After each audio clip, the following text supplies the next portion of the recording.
So here's how it works. You take the blue pill, the story ends, you wake up in your bed, and you believe whatever you want to believe. You take the red pill, you listen to Thrive Loud, and Lou shows you how deep the rabbit hole goes. Would you like to learn from those that are taking their lives, their businesses, and their passions to the next level? Best-selling author of Speakeasy and master connector Lou Diamond is here to connect you to some of the most inspiring and amazing people on this planet. Get ready to thrive loud with Lou Diamond.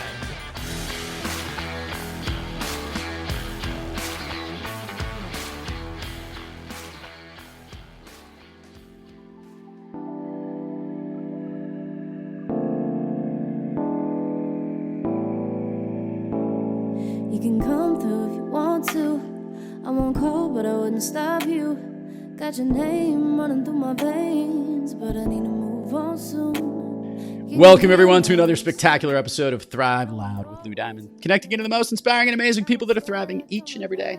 I'm your host, Lou Diamond, and today on Thrive Loud, we have an expert on inclusion and diversity. She's a TEDx and inspirational speaker and an award-winning nonprofit leader. She was born with a limb difference and speaks to companies on issues of equity and belonging, the gifts of being unique, and the freedom of accepting your differences. Her latest book, Singlehandedly, Learning to Unhide and Embrace Connection, is one you will all want to pick up after this episode. Thrive Loud listeners, I bring you Ruth Rathblott. Ruth, how are you today? I am great. I'm excited to be here with you, Lou, and so appreciate the opportunity to share my story, but also with your listeners, be able to thrive loud. You see, you're already on brand, you're already on point, and we're going to have a great conversation right out of the gate, Ruth. And from the first time I met Ruth, she is as confident and fun as you're going to learn on this episode in every conversation you have. So here's what I want to do. I want to kind of rewind a little bit. I guess we could go back all the way to the womb because this might be one of those instances where we do. So let's start from the very beginning, bring everybody up to speed, and help people understand how what you're doing now became your gig. Sure. And it does go back to the womb because I was born in the days before sonograms. And so my mother had a very healthy pregnancy. And literally on June 26th, out comes this little girl, and she's missing her left hand. She's missing a limb. And it was not only the days before sonograms, but it was also the days when doctors didn't have a lot of information about what this was or even had seen a lot of it before. And so luckily my parents were in the hospital nurse room, and a nurse came up and said, "You'll take this little girl home, you'll love her, and you'll treat her as you would any other child. You'll treat her as normal." And while that sounds like really great advice, because that's exactly what my parents did, I tried everything from skiing to windsurfing to sailing. One of the things that was missing in that equation, Lou, was the ability to talk about it and to express feelings and to talk about my difference. Because growing up with a disability is something that is different and it is challenging. And so while we didn't talk about it, what I learned to do was to hide and to mask not only just the feelings, but to literally physically hide my hand so that people would think I was quote unquote normal, that I was born with two hands. And instead, as we know, I was born with only one. And I started hiding my hand when I was 13 years old. I was heading to a new co-ed high school. And I remember getting on that bus that day, checking the other kids out as we do when we're teenagers. Would I have friends? Would I like people? Would they like me? And someone stared just a little bit too long. And what I did in reaction to that stare was I tucked my little hand into the front left pocket of my jeans, just what was going to be for that bus ride. And as I got to the school, I got off the bus and I said to myself, it's okay to hide it just a little bit more, just make friends. And that hiding from that first day lasted that first week, lasted that first year. I kept telling myself, when you go back the next year, you'll stop hiding because now you have friends. And I kept hiding, and I actually hid, Lou, for 25 years of my life. I hid my hand. from everyone. Ruth, and by the way, thank you for sharing the story. And I find it really interesting because I know we're gonna segue into inclusion in our conversation here. And I do recognize, it was like kids could always be the cruelest in certain ways on whatever it might be. I will not be able to comparatively be able to be empathetic to sit in your shoes and understand what that was like. But I'm going to try and ask the question. Obviously, there's not only a feeling of hiding, but I would love to know what you shortchanged yourself with by hiding this during those years. Because I think helping people understand that and other people who can relate to it might also be a way to kickstart the conversation and understanding the benefits you've gained from it. So can we do that? What did you lose out on by hiding? Yeah. No, it's a great question. I think the difficult part about hiding, and I'll say the hiding was very personal. And I think the personal is often universal, and hiding, what I've come to find is that hiding is universal. Many of us are hiding parts of ourselves. And what happens when we hide and what happens when I hid is I lost out on the first piece, enjoying my life, because it stopped me from doing things. It made me second guess or constantly worry about, would someone find out? So I was constantly overcompensating, overachieving so that people wouldn't find out about my hand. So there's that exhaustion piece that comes from overachieving. The second is it stopped me and it didn't allow me, it prevented me from connecting with people in really authentic ways. So that connection piece, when you don't have that, there's a sense of loneliness because you're never really connecting with people because, again, you're always worried they're going to find out and that they won't like you, that they'll judge you, that they'll reject you. And so that piece of my life, I would say it prevented me from enjoying my life. Yeah. And I think that's what happens to most people when they hide is they stop living their life because they're so worried someone's going to find out.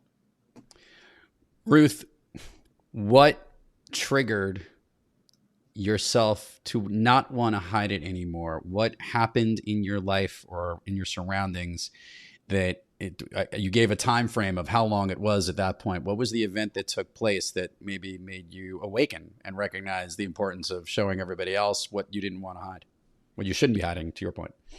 I think to that question, Lou, there's two pieces to it. There's a personal piece of how I learned to unhide. And then there's a professional piece of how I learned to unhide. And I'll say with the personal piece, it was allowing someone in. I invited someone in to teach me how to start to actually look at my hand, how to accept it. How I had spent so many years, Lou, with my hand in my pocket, not looking at it, neglecting it, not even recognizing it as part of me, that it took someone coming into my life and me inviting them in to show me how to touch it, how to look at it, how to actually take care of it. I had spent so many years not just hiding it and neglecting it, but that my hand, my little hand, got frostbite every year. I didn't know that I should keep it warm. And that was a piece of me that I didn't accept as my whole self. And so it was allowing someone in to show me how to love that part of myself that I really deemed unlovable for so long. And so when that person came into my life, I started to love and almost accept that part of myself. I started then to kind of take off the blinders that had been on and started to see other people who had differences similar to mine. I was in a drugstore in Manhattan, and I'll never forget, it was as I was starting to think about my hand and what had been going on for so many years. And I was in this drugstore and I looked over and I noticed somebody with my same hand. And I approached them, and I never, ever wanted to talk to anybody and I really pretended like I'd never seen anyone with one hand or limb difference or even different. And so I went over and talked to this woman. And as I was talking to her, I realized I wasn't alone in my hiding. I didn't realize that she too had gone through similar things. And by the end of the conversation, Lou, she said, well, there's a whole group of us out there. There's a Facebook group and a nonprofit called the Lucky Finn Project. Hmm. And it was like my mind was blown because I rushed home and looked up that project called the Lucky Finn Project. And at that time, there were over 30,000 people who were just like me with limb differences. And now that group has reached over 70,000 people. Wow. And the sense of, and they had a picnic every year, which was amazing. So there was this sense of, I'm not alone anymore.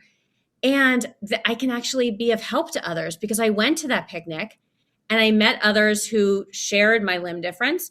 But then I also met families and kids who worried about their children. Would they be successful? Would they fall in love? And I could be a role model to those young kids and seeing someone who looked like them. So that representation piece became huge. Hmm. And so as I started to unhide and talk about this piece, I was in a conversation, and here's where the professional piece comes in, Lou. I was in a conversation in an organization where I was working about diversity. And we were talking about diversity and leadership. And I naively asked the question, do you see me as diverse? And the answer back was interesting. It was at first, well, you're a woman. And I said, yeah, that's a lens of diversity. Because when we talk about diversity, right, we talk about often race, we talk about gender, maybe sexual orientation, and we often leave out disability, the visible and the invisible. And so when I pushed it further and said, well, what about my disability? The answer back to that was, oh, well, we don't see you like that. And it was and how did they see you? Right. They saw me as just a white woman. And the disability piece, what I realized, Lou, is I hadn't been talking about my story. I hadn't shared my experience of having a disability. So it was no wonder that they didn't acknowledge that part, because I didn't talk about it. So when we don't talk about things, how can we expect others to acknowledge them? I've got a good question here. I don't want to miss this part, because obviously, Ruth, in growing up with the limb difference, obviously there were probably some physical things that made it challenging or difficult. Perspective-wise, just talk about, obviously you obviously have managed to get through life with this whole thing with using majority of your right hand. Other things maybe that you've done in your life that, that people wouldn't have known about, like from the physical component of what you've been doing. Sure. I mean, I think it starts as young as when I was 5 years old. I had to learn. I remember sitting down with my father, and 5 years old is typically when you learn to tie your shoe. Well, my father had two hands. And so trying to teach a child how to tie a shoe with one hand when you've never even thought of how to do that can be challenging. And so I remember literally pushing him out of the way and saying, I will figure this out. And I figured out how to tie my shoe. I figured out how to do gymnastics. I figured out how to ski. All the things that you would think, even to water ski, all the things that you would think you would have to have two hands for, you don't. Right. What you do have to have is an ability to think outside the box. And I think a lot of people who are challenged with whether it's a visible disability or an invisible disability or something different about them, we've often had to think outside the box and be creative with how we're going to get things done. And so that's a big piece of figuring things out. Want to go back now to the workplace thing and the message that you're giving. And by the way, what a fascinating story of somebody not seeing you as diverse. And here we are in inclusion. And it's rather ironic, I find it, that where someone's seeing you for just who you are from your color, but not looking at the other components, right? It is an interesting thing how even those that are attempting to see things diverse might not necessarily see them as inclusive. And those trying to be inclusive might not necessarily things as diverse. As an expert on this and what you've been seeing, and obviously through the message that you deliver, I want to talk about the awakening, the aha moment that you deliver in your message that is helping people really see and breathe things together. Because what I love about what you're about is the ability to embrace connection, whether connecting with others or other people to understand the importance of this. How do you share your message, and without giving through all the details of it, in a way that helps to bring that perspective to everyone so they really get the whole message of what really is so important in bringing people together? Yep. I think there's probably 3 pieces to it. The first is I use my hand as a tool to talk about that diversity. We need to expand the conversation. And I use my hand as that tool to say, hey, here's what's missing from the conversation.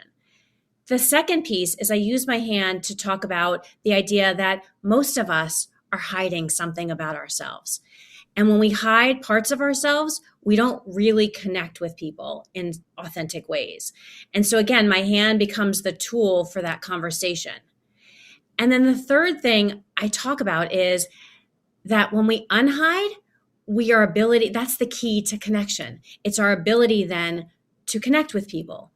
And when we unhide, we get to experience joy again. We get to experience our lives again. And so that's the goal when we think about inclusive workplaces, when we think about diversity and inclusion trainings. It's the idea of thinking about, what are we hiding? What are we not? How do we understand ourselves? And I've built out a whole model called the Cure to Inclusion, Lou, which is an acronym for how do we understand ourselves? How do we connect with others? How do we think about representation on our teams and in our workplaces? Whose voices are heard? Whose are not? How do we acknowledge people for their differences? And then the E is for empathy. How do we show empathy and kindness and curiosity? Because the question I get a lot is, well, should people ask you about your hand or not? Should we ask about disability? How do we ask about it? And I always say back is, A, why do you need to know? Is it because you want to be supportive and you're curious out of kindness? Because if it's just about looking at a traffic accident or something and because you want to be in the know, then don't ask. But if it's because you want to be supportive in a curious and kind way, yeah, then ask, and be okay if the person doesn't want to answer. It's okay. I like it. Single-handedly. Best title of a book ever, for the record, on relevancy in this.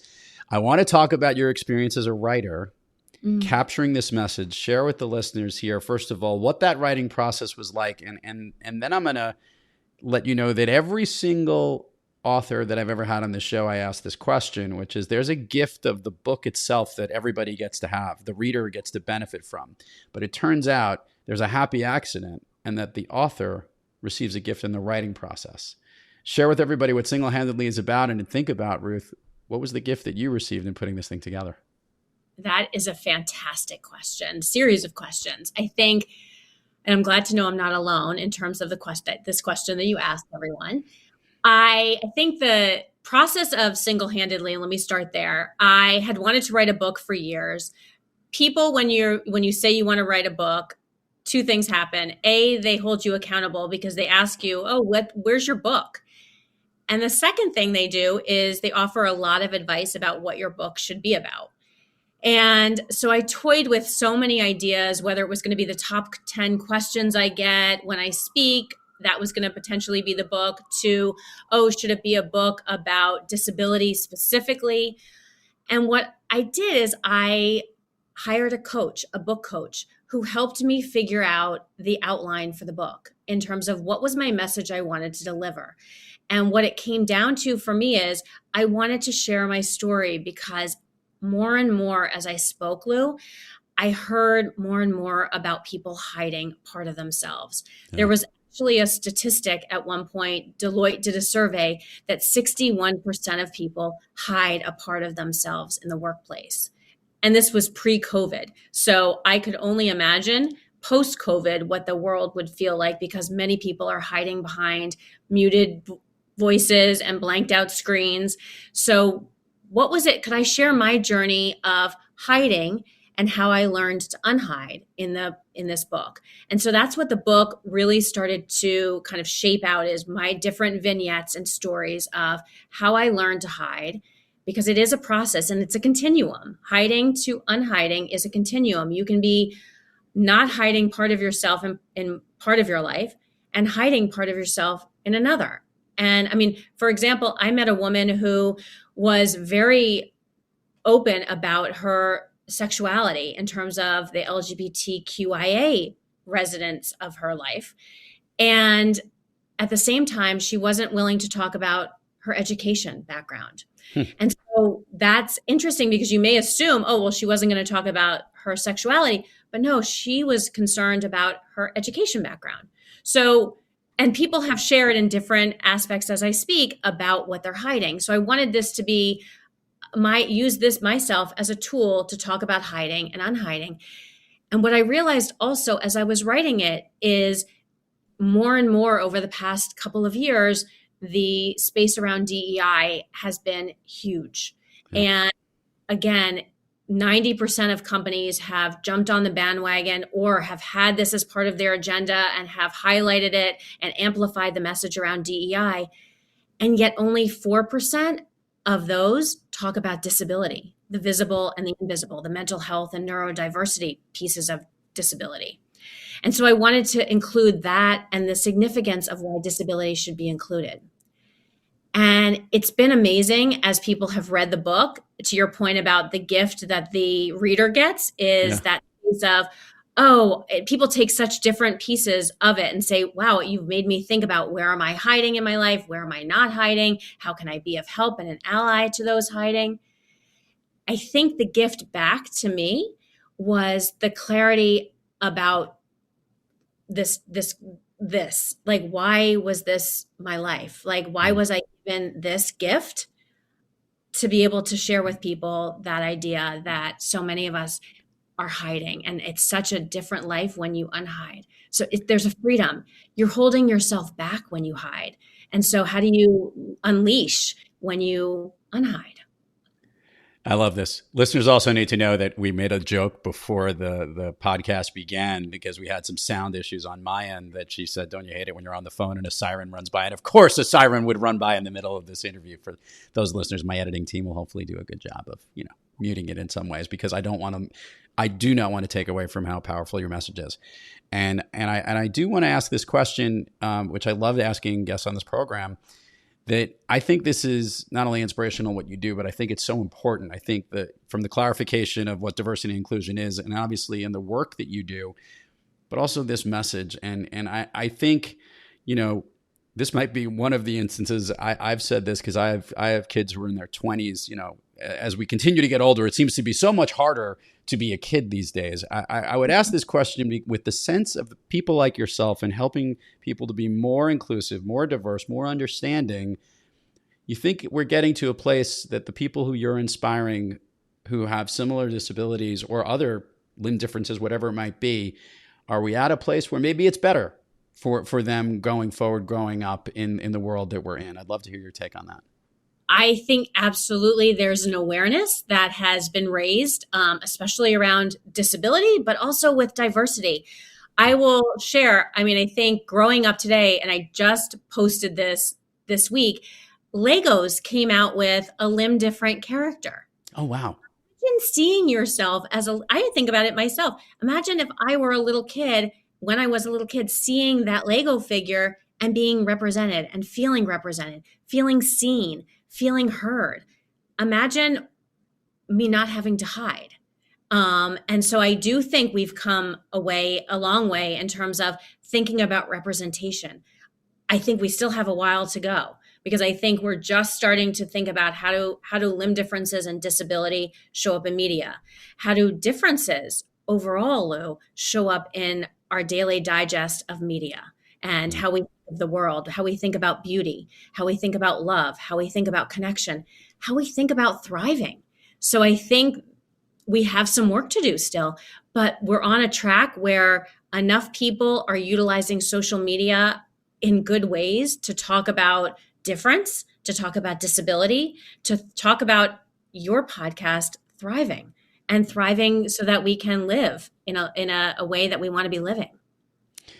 Ruth, I love that you're here, and I love that you're thriving on most days and you're inspiring others to thrive. But like we've mentioned, on some days, we are not always kicking on all cylinders and we're a little off our game. Ruth Rathblott, when you have trouble thriving, what practice do you seek, or maybe which individual do you seek out to get yourself back on the thriving track? Wow. There's a few things that I do to get myself back on track.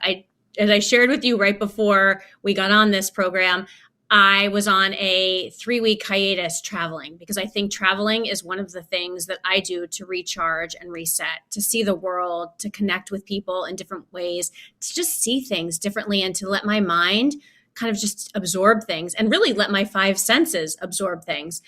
And part of that practice when I came home was needing to get motivated for this 2023.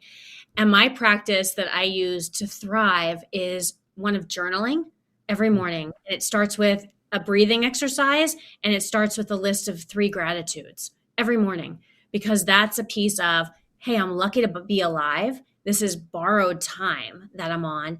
And my biggest fear, Lou, is I'm going to run out of time in terms of inspiring others. It's not the death piece itself. It's the idea of running out of time. So journaling is one of the pieces that I do.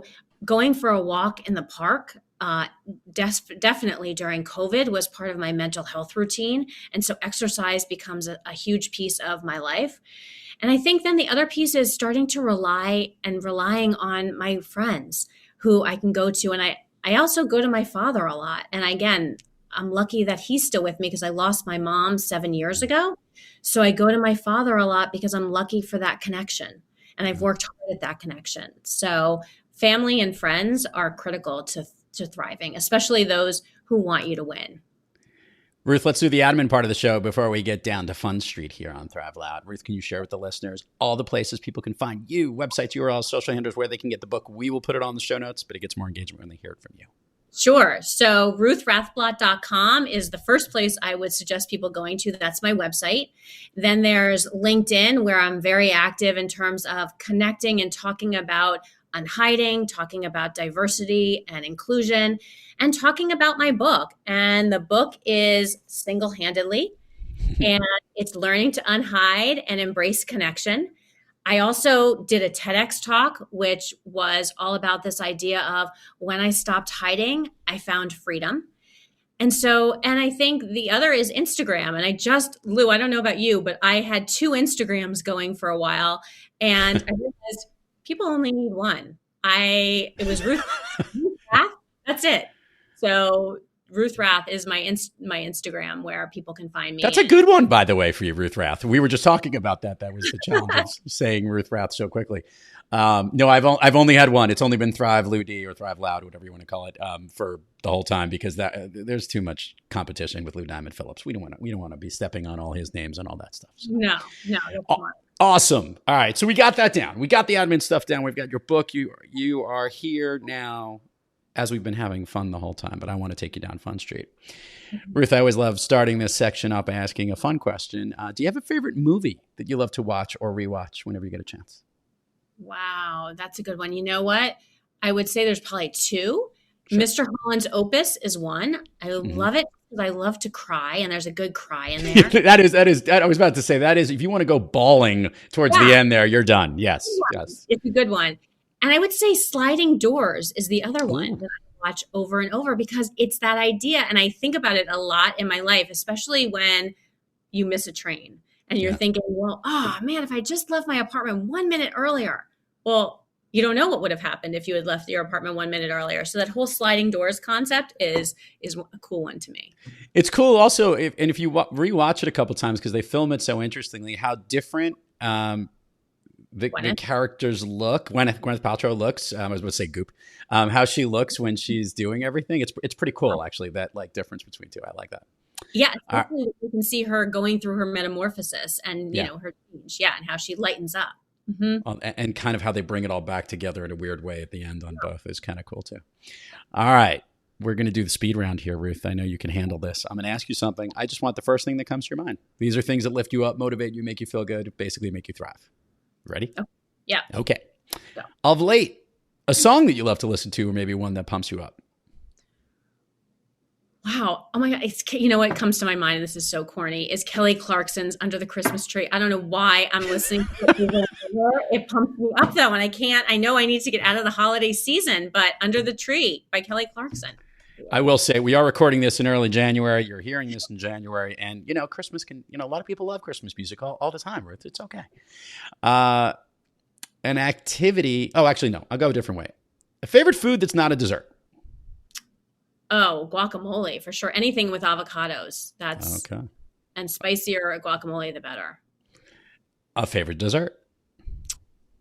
Creme brulee comes to mind. Okay. Yeah. I haven't had that in a while. I do like creme brulee, though. I know, especially if it's done really well with the hard shell on the top and then the inside being all creamy, but the hard shell on the top of sugar. Excellent. Got it. An activity you wish you did more of? Wow. I would say running. I wish I had more time to run and to really, I think the resolution for this year is moving my body. And so it doesn't have to just be running, but running, I wish I did more running. An activity you wish you did less of? Social media. Not the posting, but the hours on that you can find yourself on TikTok and Instagram, just scrolling. And then you look and it's 2 hours later. So I just put a timer on my phone to limit me to 15 minutes a day on social. I like it. An activity you recently tried that you highly recommend others to do the same. Oh, I love adventure. So ziplining was one that if you have not ziplined, and that's part of my TEDx and also my book, but because there was a guide who told me that I couldn't zip line with one hand and didn't want to give me the gloves. And yet there was luckily another guide who said, you only need one hand to zip line to pull on the brake. And that feeling, Lou, of flying through the forest and seeing the river below you, that's cool. And I just tried hot air ballooning too. And that was awesome. Ruth, if I could snap my fingers and you could be anywhere in the world, where are you? Paris. Have you been? Yeah, I just got back. And it was, Paris is one of those cities you can get lost in and just wander and find yourself in an amazing museum, in an amazing park. Everything is perfectly designed and detailed. So I would say Paris. And I also found while I was there, Lou, the 2018 winner of the best croissant. And it was buttery and warm beyond belief. So when you asked about food, I'm like, oh, is that it? How did it only win in 2018? It didn't repeat another year? And I couldn't find 19. I couldn't find 20, 21. I'm like, where am I? But you know what? I'll take 18. I'm good. It's probably still good. Ruth Rathblott, thank you so much for coming on Thrive Loud. Thank you for your message. Everybody, check it out. Singlehandedly. Truly an honor to have you on the program. Really great to get your message out there. And thank you for what you do. No, thank you for having me. And I hope I was helpful to your listeners, and hopefully they're thriving loudly like you're wanting them to and like we want them to. Absolutely. To all our listeners out there, thank you for joining us. And until next time, keep moving onward and upward. And remember, be brief, be bright, be gone. On my own, it's on me, moving single-handedly. Moving single-handedly.